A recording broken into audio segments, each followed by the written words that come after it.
Good morning and welcome to the ADHD 2023 online conference. I'm Dr. Lidia Zylowska. I'm a psychiatrist and a faculty at the University of Minnesota. I'm also an author of two books, Mindfulness Prescription for Adult ADHD and Mindfulness for Adult ADHD, a Clinician Guide. So I wanted to start us off today with a morning mindfulness.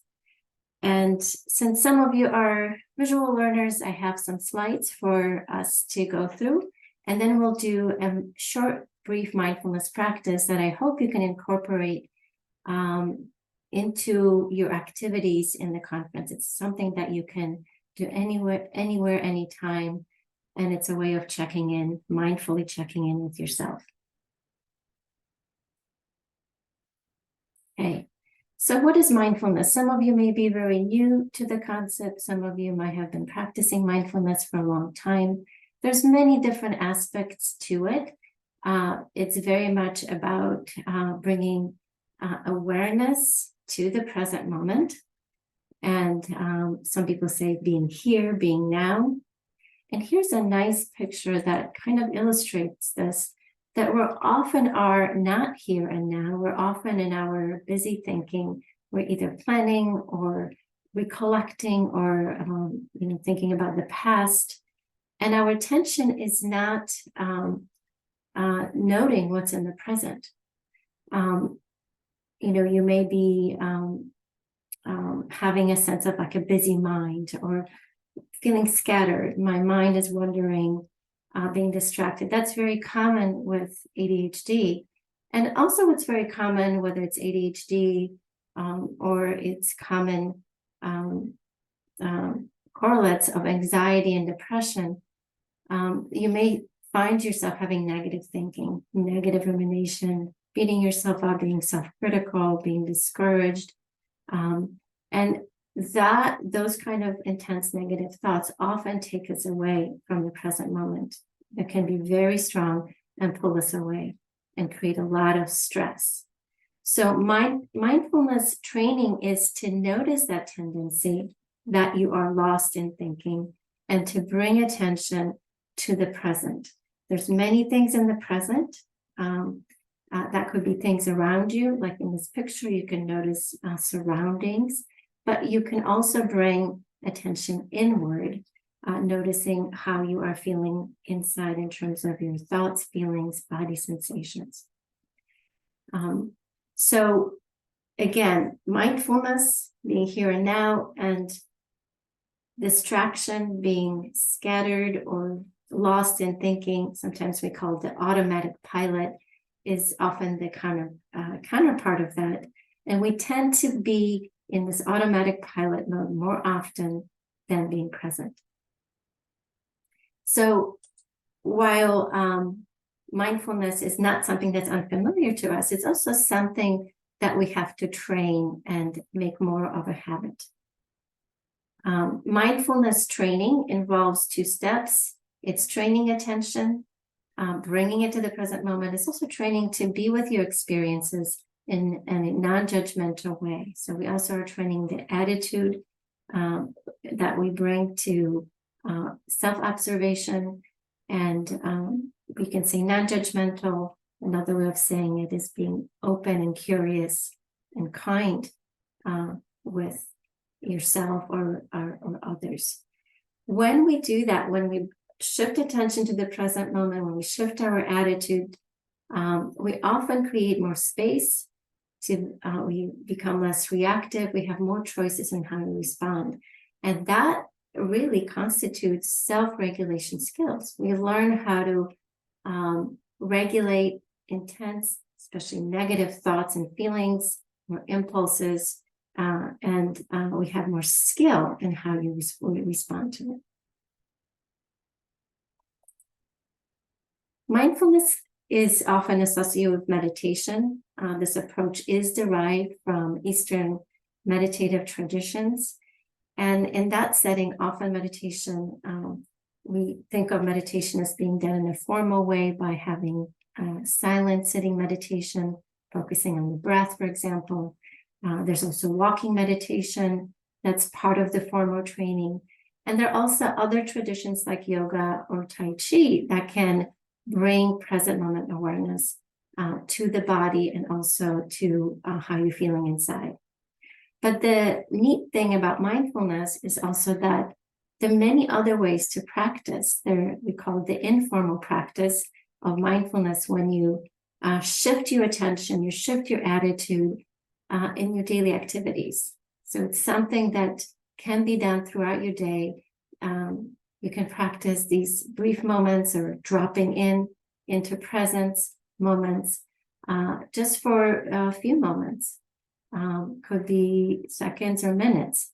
I love what my patient said once, is that this is the mindfulness on the go. And she really connected with that sense that I can do this while I'm doing other things. And what happens is you may be walking, you may be talking, you may be sitting down at a computer, you may be eating, you may be in the garden, and you can bring the intention to shift how you are attending to the presence in those activities. Like, how am I doing these things? What else can I notice in the present moment? What else do I notice about myself in those present moments? So I'll walk you through a practice called STOP that very much is an informal, brief practice of mindfulness. And I hope that this practice can be a way of recognizing when you are lost in thinking, or often if there is a sense of overwhelm or stress because of that busyness going on. And the one thing that we can practice bringing attention to are the things that are always in the present moment. In our training, we call it the 3 anchors. There are sound, breath, and body.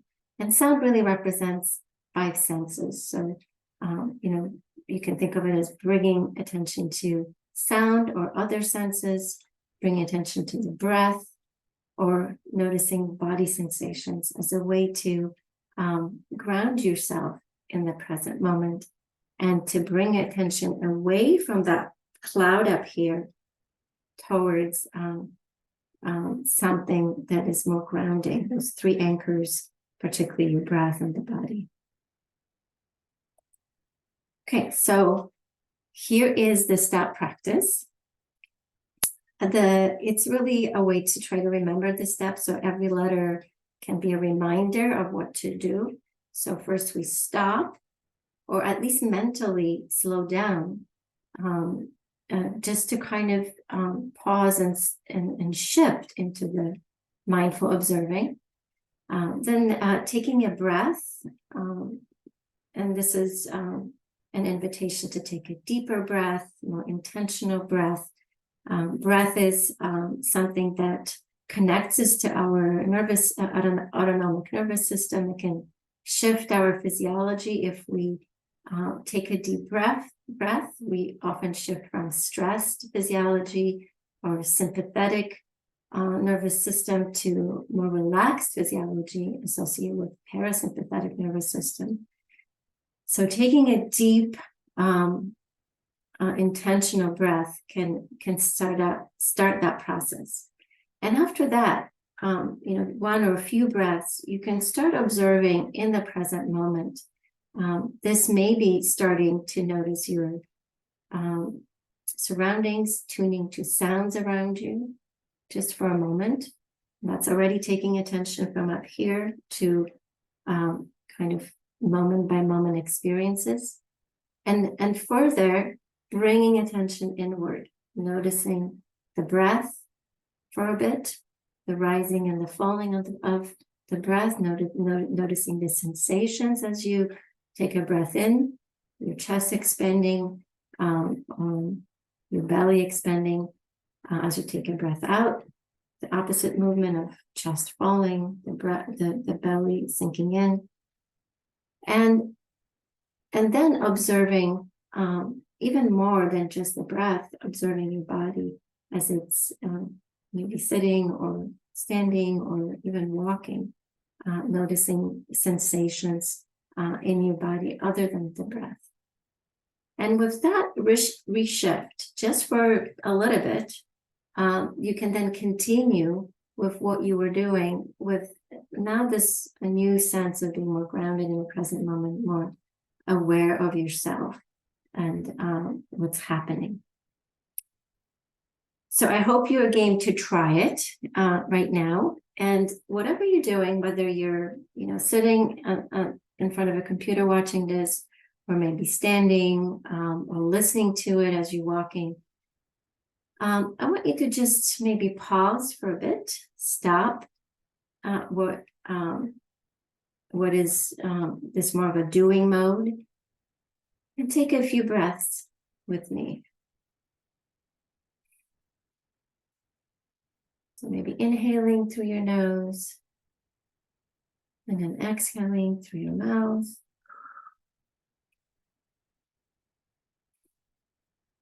Taking a couple of such breaths.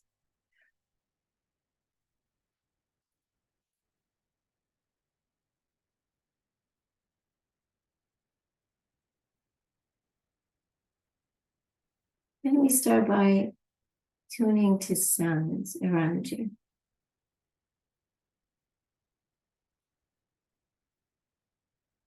No need to reach for sounds, but noticing if there are any sounds in your room or around you, or perhaps you notice silence, absence of sounds. Bringing attention to sounds, listening.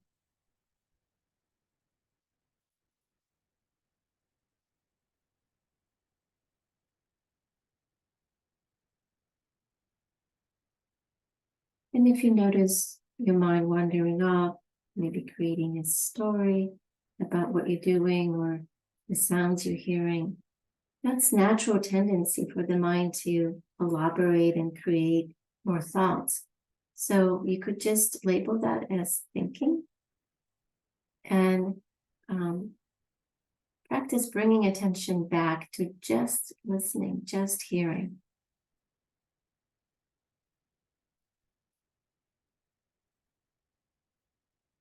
Not criticizing yourself or beating yourself up if you do notice that your mind is wandering off. Just being curious about that process of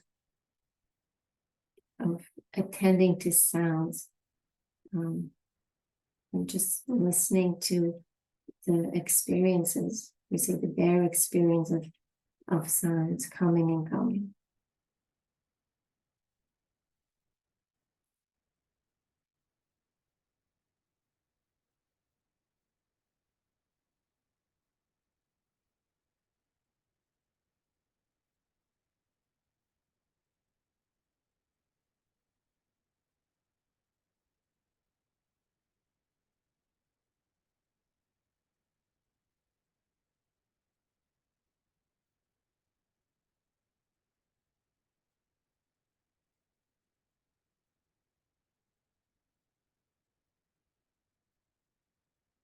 Now we shift attention to the breath again.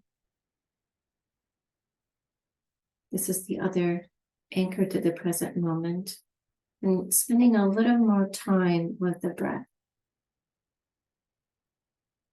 So noticing the in-breath arising in your body. Maybe noticing the pause between in-breath and out-breath. And then the sensation as you exhale.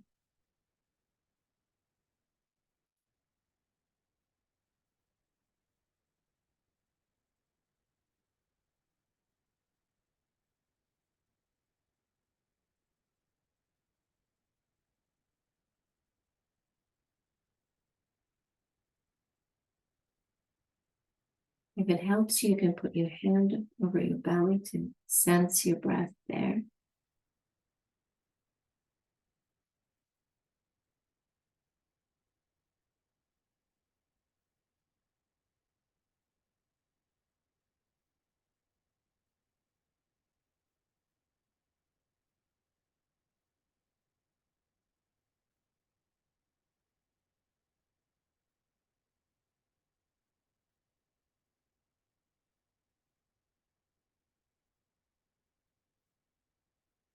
Again, if your mind wanders off to thinking, you find yourself distracted in some way, that's okay. Again, you can label that or just note the thinking and then gently return to the breath.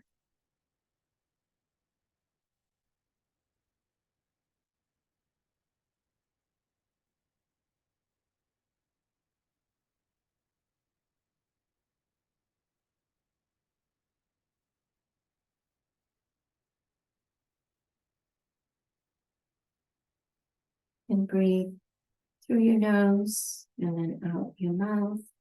Or if more comfortable for you, you can also just breathe through your nose in and out.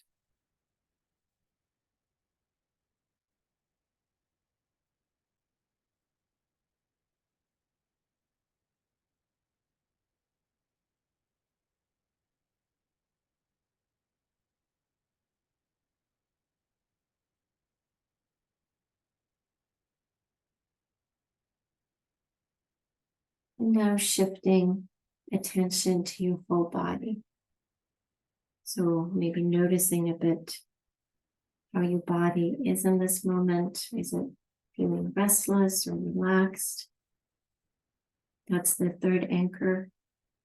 So we have sound, breath, now body that we're attending to. Just being curious, what body sensations do I note? Maybe sensations at your feet or sensations as you sit, feeling the seat against your back.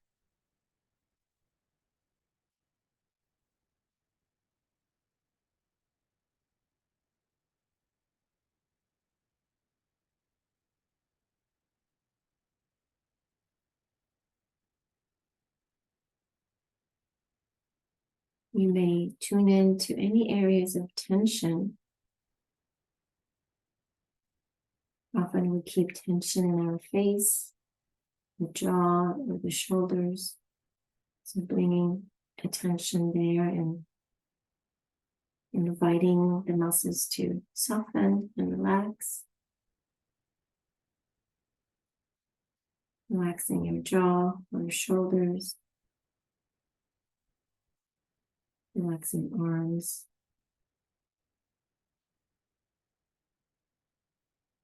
And relaxing your legs. A quick mini body scan practice as you're observing your body.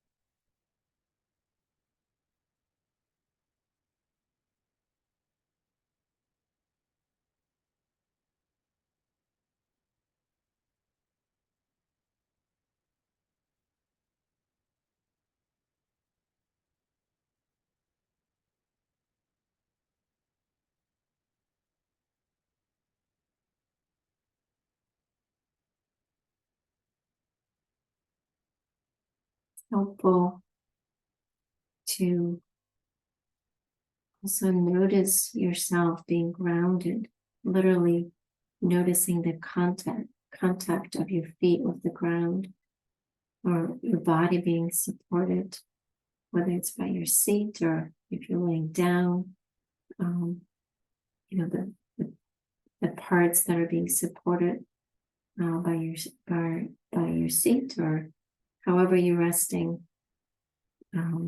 your feet if you're standing on the ground. Just exploring those areas of support, relaxing into being supported.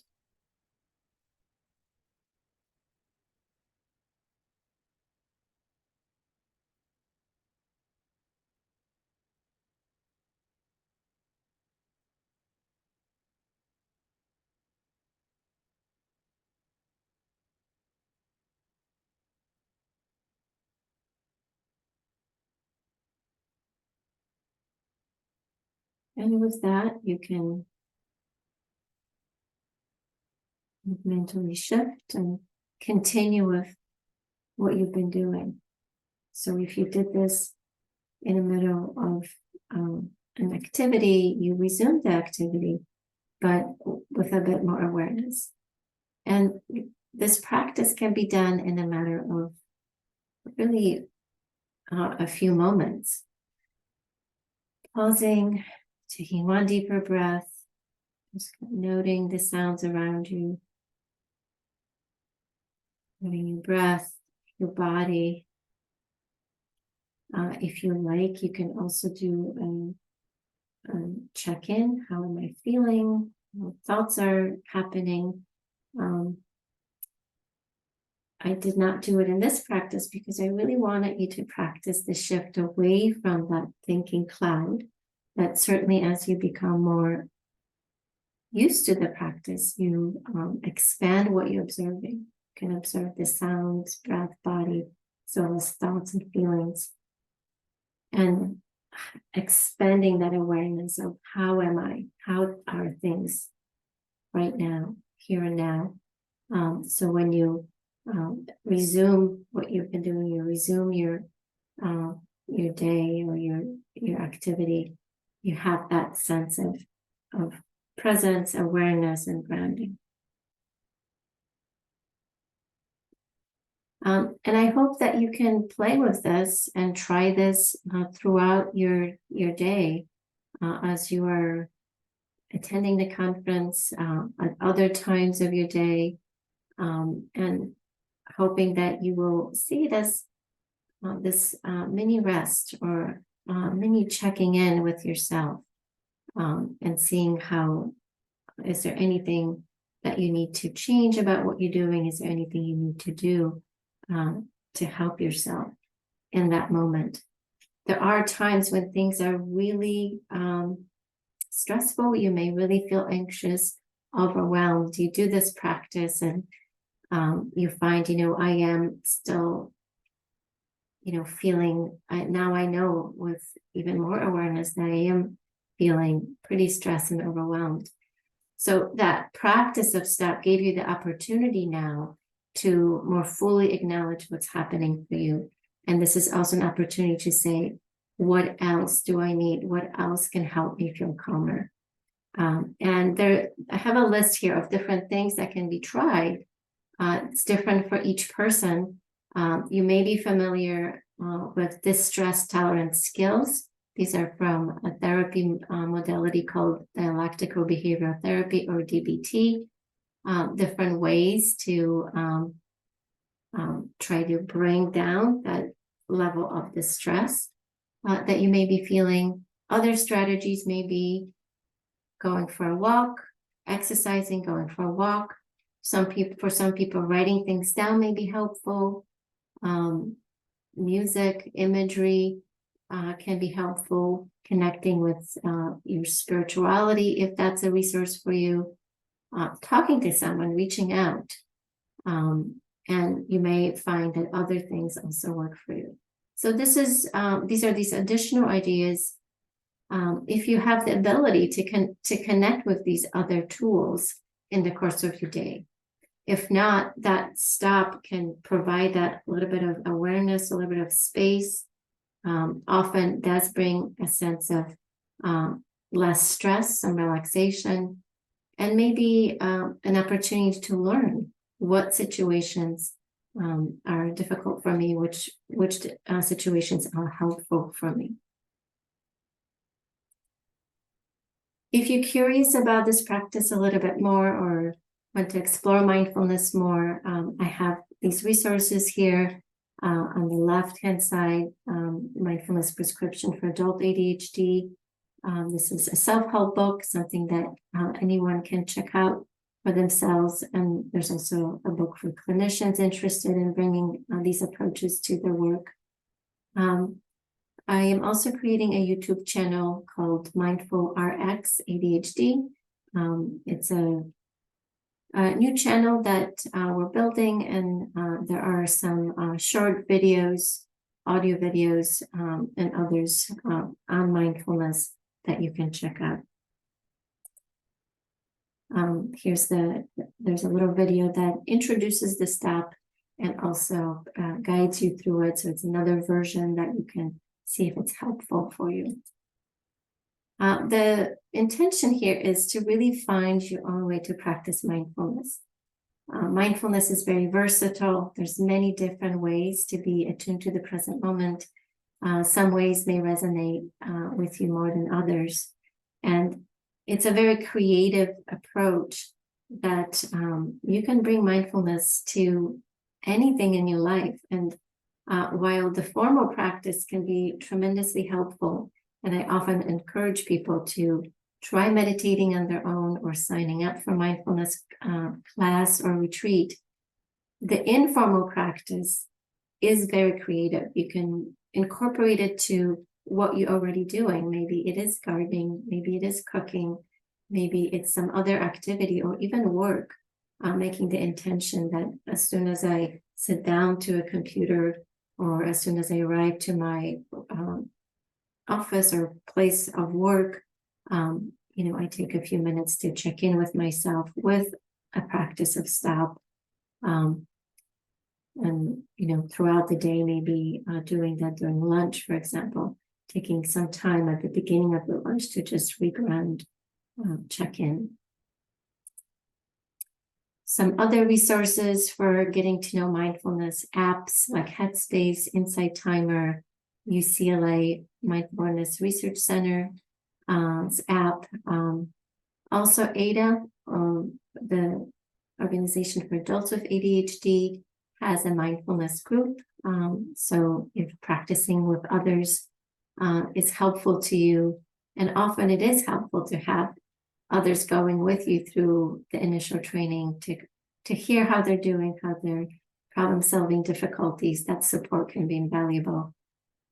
So I often recommend that if you're new to mindfulness, that you do sign up for a class or join a group.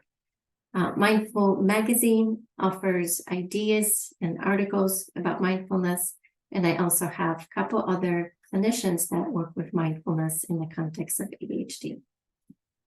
Dr. Mark Burton and Dr. Bata Lewis. And with that, I want to thank you for being part of this short presentation on mindfulness. I hope you play with the stop practice, and feel free to reach out if you have any questions. I do have a handout available for those who attend the conference, and you may find more resources there. Thank you and take care.